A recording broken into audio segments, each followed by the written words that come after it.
Flight 752 गलती से प्रतिबंधित हवाई क्षेत्र में प्रवेश कर गए थे।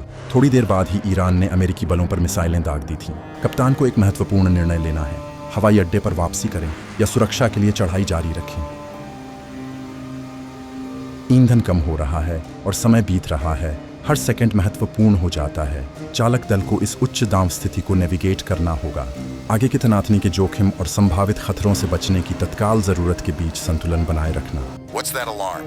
Do you see anything on the instruments? No, everything looks normal. Wait, there's something incoming. Brace for impact. वापस हवाई अड्डे पर लौटना उन्हें खतरे में डाल सकता है, लेकिन सुरक्षा के लिए ऊपर चढ़ना उन्हें और भी खतरनाक क्षेत्र में ले जा सकता है। हवाई यातायात नियंत्रण के साथ संचार सीमित था, तनाव और अनिश्चितता को और बढ़ाते हुए। खतरे की पूरी हद से अनजान लोग तनाव और चिंता महसूस कर रहे थे। पायलटों द्वारा की गई हर चाल और निर्णय महत्वपूर्ण थे। उनका लक्ष्य सभी यात्रियों की सुरक्षा सुनिश्चित करना है। इस परिस्थिति ने त्वरित निर्णय लेने, दबाव में शांत रहने और तेजी से बदलते हालातों के अनुरूप ढलने की क्षमता के महत्व को उजागर किया। यह है यूक्रेन इंटरनेशनल एयरलाइंस की फ्लाइट 752 की कहानी। 4 घंटे पहले तेहरान हवाई अड्डा, ईरान, वो 8 जनवरी 2020। एक बोइंग 737-800 को कैव के लिए यात्री सेवा हेतु तैयार किया जा रहा है।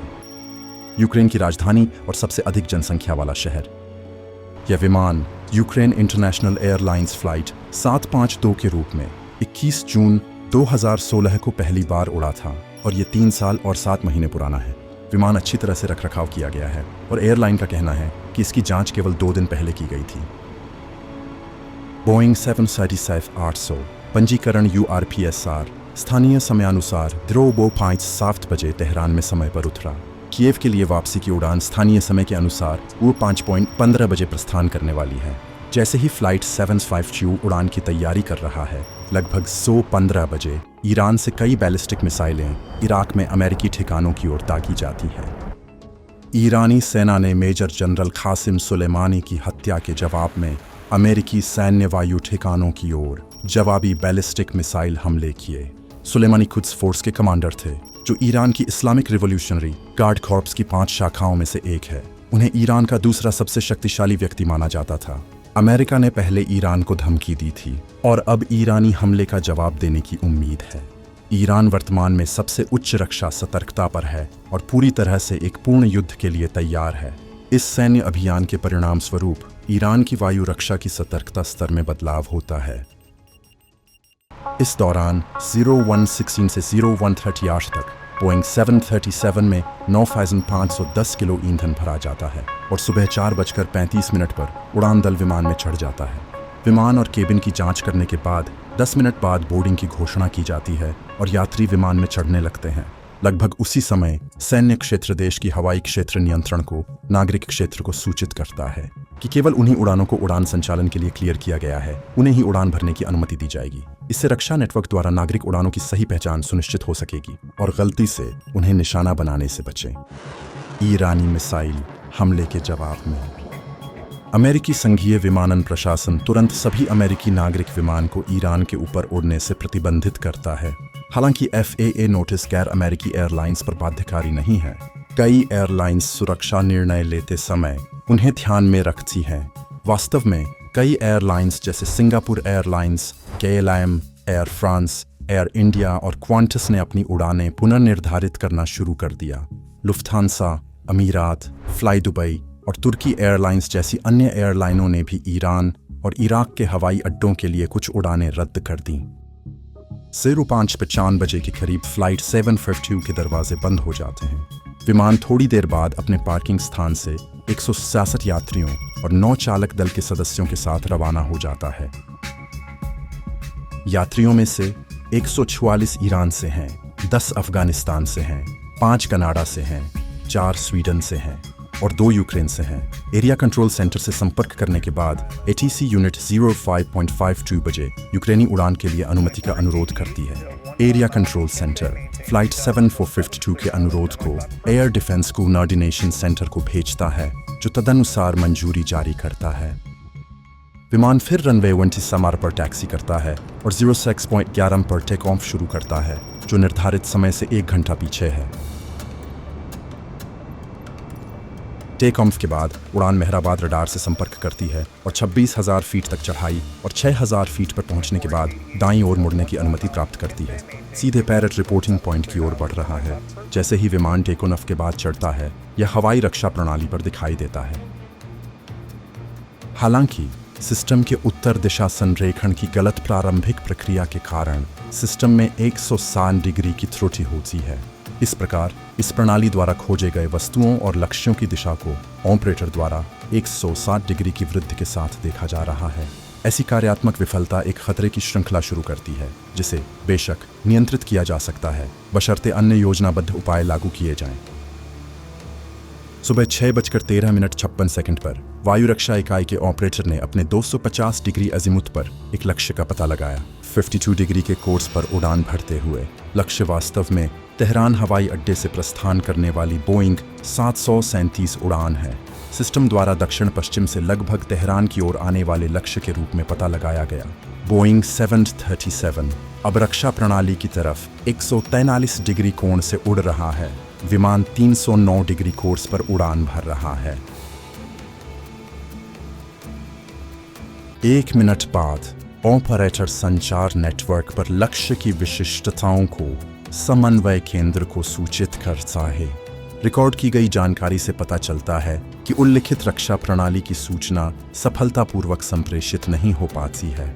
घटनाओं की श्रृंखला में एक और खड़ी इस बिंदु पर जुड़ती है। इस बीच सिस्टम ऑपरेटर अवलोकनीय जानकारी का विश्लेषण करना शुरू करता है और पहचाने गए लक्ष्य को खतरे के रूप में वर्गीकृत करता है। गलत पहचान घटनाओं की श्रृंखला में एक और खड़ी है। समन्वय केंद्र से कोई प्रतिक्रिया न मिलने पर एयर डिफेंस यूनिट का ऑपरेटर अपने द्वारा पहचाने गए खतरनाक लक्ष्य पर मिसाइल फायर कर देता है। लागू प्रक्रियाओं के तहत यदि रक्षा प्रणाली ऑपरेटर केंद्र के साथ संचार स्थापित नहीं कर सकता है और फायर कमांड प्राप्त नहीं करता है, उन्हें फायर करने की अनुमति नहीं है। यह उपाय एक और गलती रोकथाम परत के रूप में योजना बनाई गई थी, जो भी लागू नहीं की गई है। मिसाइल फायरिंग की 4 कड़ियां पूरी नहीं हुई है। प्रक्षेपास्त्र का रेडियो फ्यूज 0614 से 18 बजे सक्रिय हो गया। फ्लाइट 700 से स्पाउस 8100 फीट की ऊंचाई पर और एयरपोर्ट से लगभग 20 किलोमीटर पश्चिम उत्तर पश्चिम के स्थान पर पहली मिसाइल रेडियो फ्यूज सक्रिय होने के बाद वायु रक्षा इकाई रडार लक्ष्य पर लॉक हो जाता है और रक्षा प्रणाली इसे लगातार ट्रैक करती रहती है। दिखाए गए लक्ष्य की निरंतरता का निरीक्षण करके रक्षा प्रणाली के ऑपरेटर द्वारा 6:14 बजे विमान पर दूसरी मिसाइल दागी जाती है। पहले वाले के 12 सेकंड बाद। What's that alarm? Do you see anything on the instruments? No, everything looks normal. Wait, there's something incoming. Brace for impact. कुछ ही पलों बाद 2 अल्प श्रेणी की मिसाइलों में से पहली विमान को हिट करती है, जिससे इसका ट्रांसपॉन्डर बंद हो जाता है। कॉकपिट वॉइस रिकॉर्डर के विश्लेषण से पता चलता है कि पहले मिसाइल हमले के कम से कम 19 सेकंड बाद तक पायलट विमान उड़ाने का प्रयास जारी रखते हैं। इस समय के दौरान चोट या स्वास्थ्य प्रभाव का कोई संकेत नहीं है। We've been hit again. Mayday, mayday. Losing control, we're going down. जब 23 सेकंड बाद दूसरी मिसाइल विमान से टकराती है तो फ्लाइट 752 दाहिनी ओर मुड़ती है और आग में घिरा हुआ दिखाई देता है। इस बीच रक्षा प्रणाली एक संकेत संदेश दिखाती है कि हमला असफल रहा। कुछ समय बाद विमान रडार लॉक ऑन से बाहर हो जाता है।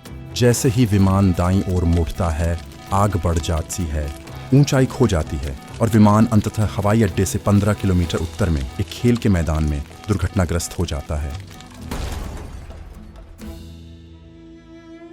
यह पूरी तरह से विघटित हो जाता है और मलबा 300 मीटर लंबे रास्ते पर बिखरा हुआ है।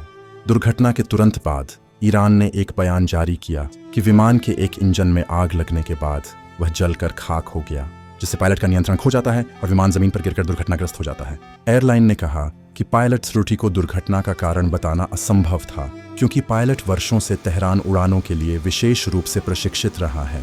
ध्यान दें कि तेहरान हवाई अड्डा कोई साधारण हवाई अड्डा नहीं था। 2 दिन बाद ईरान ने स्वीकार किया कि उन्होंने गलती से विमान को दुश्मन लक्ष्य समझकर मार गिराया था। एक बयान के अनुसार जब विमान संवेदनशील सैन्य केंद्र की ओर बढ़ता दिखा तो नियंत्रकों ने उसे दुश्मन का लक्ष्य समझकर मार गिराया। ईरान के नागरिक उड्डयन संगठन ने इस समय रेखा पर विवाद किया, तर्क करते हुए कि हवाई जहाज सही मार्ग पर था और कोई साबित उड़ान विचलन नहीं था।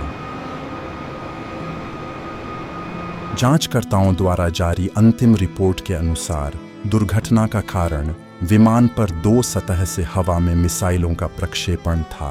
पहली मिसाइल वॉरहेड का विस्फोट विमान के पास हुआ और इससे विमान के सिस्टम को नुकसान पहुंचा। क्षति के बढ़ने से विमान अंततः जमीन से टकरा गया और तुरंत विस्फोट हो गया। जोखिम प्रबंधन में शमन उपाय और रक्षा पद्धति अप्रत्याशित त्रुटि के कारण अप्रभावी साबित हुई। यह अंततः रक्षा बलों की सतर्कता के कारण उत्पन्न खतरों के खिलाफ उड़ान सुरक्षा की रक्षा करने में विफल रहा। आज की दुनिया में हम इस तरह की दुर्घटना को फिर से होने से कैसे रोक सकते हैं? कमेंट में अपनी राय साझा करें। अगर आप उड्डयन पर और विस्तृत वीडियो चाहते हैं तो सब्सक्राइब करना याद रखें।